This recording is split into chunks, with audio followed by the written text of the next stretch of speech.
Welcome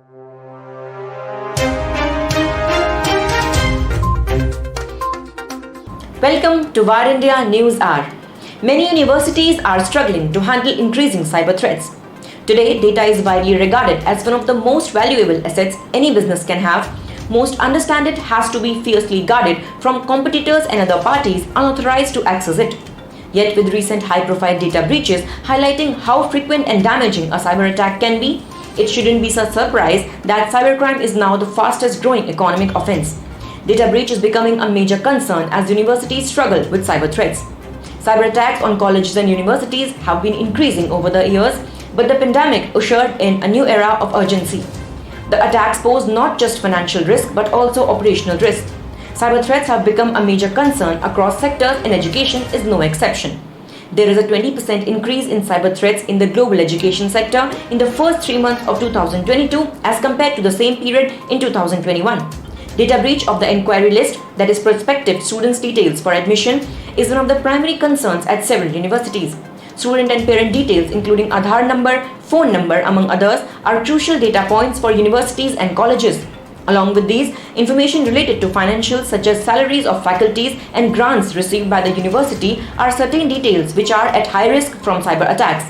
Major research institutions, especially those with ties to hospitals, carry incredibly sensitive data and are increasingly becoming targets for ransomware attacks.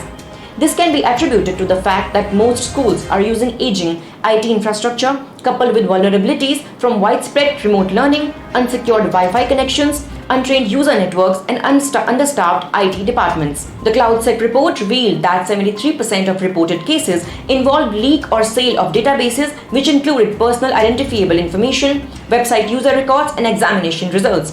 Along with data breach, another threat is access control misconfiguration, in which firewall rules get misconfigured and additional databases get exposed, agreed Sambuddho Chakravarti, Associate Professor at Indraprasth Institute of Information Technology, adding that the institute has faced data breach several times. It is clear that colleges and universities are facing an uphill battle to secure their networks and protect their data. The stats about cybersecurity in higher ed show that although hackers have become increasingly skilled at stealing student and institutional data, the education industry is struggling to deal with these malicious threats. Furthermore, cyber threats are not limited to just data breach. Different types of cyber attacks in recent times, such as phishing, hacking social media handles, and creating fake social media accounts, have increased in the last 2 years.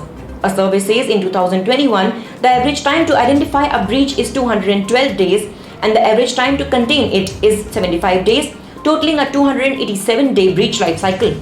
The key thing to understand is that the faster a data breach is identified and contained, the lower the damage costs. Life cycle less than 200 days were on average $1.26 billion less costly than breaches with life cycle greater than 200 days, that is $3.61 million versus $4.87 million. The need of the hour is that universities and educational institutions should adopt a centralized, secure system to ensure protection from their important information. Let's look into today's headlines in VARINDIA. India achieved target of ethanol blending before the deadline. Speaking at the Save Soil Movement program, which coincided with the World Environment Day, Prime Minister Narendra Modi claimed that India has achieved the target of 10% ethanol blending in petrol 5 months before the deadline. PM Modi cited measures taken by the government to protect nature, saying India is making many efforts for environmental conservation even while India's contributions to carbon emissions are negligible. The Prime Minister further laid emphasis on the importance of soil health cards, adding that a huge campaign was launched to give soil health cards to the farmers in the country when they were not aware of soil health. The waiting period for Elon Musk's $44 billion Twitter acquisition deal expires. Twitter Incorporation said the waiting period under the HSR Act for Elon Musk's $44 billion acquisition of the social media firm has expired. The HSR Act, or the Hart-Scott-Rodino Antitrust Improvements Act, requires parties to report large transactions to both the Federal Trade Commission and the US Department of Justice Antitrust Division for review. The completion of the deal is now subject to remaining customary closing conditions, including approval by Twitter stockholders and the receipt of applicable regulatory approvals. Postmen to deliver Aadhaar sewa door-to-door. The Unique Identification Authority of India is training 48,000 postmen of India Post Payment Bank to go in the remotest parts of the country and link Aadhaar number with mobile numbers, update details and conduct enrollment of children at the doorstep. To ensure smooth rollout of the plan, UIDAI will provide postmen with the necessary digital gear such as a desktop or laptop-based Aadhaar kit to update the necessary details of Aadhaar card holders. Officials said that all 150,000 postal officers will be covered in the second part of the plan. UIDAI also plans to open an Aadhaar Sewa Kendra in each of the 755 districts of the country.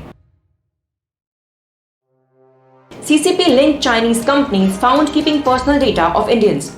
Chinese companies that were being investigated in India for tax evasion and dodgy finances were reportedly gathering the personal data of a large number of individuals, and the alleged real beneficiaries were senior members of the Chinese Communist Party.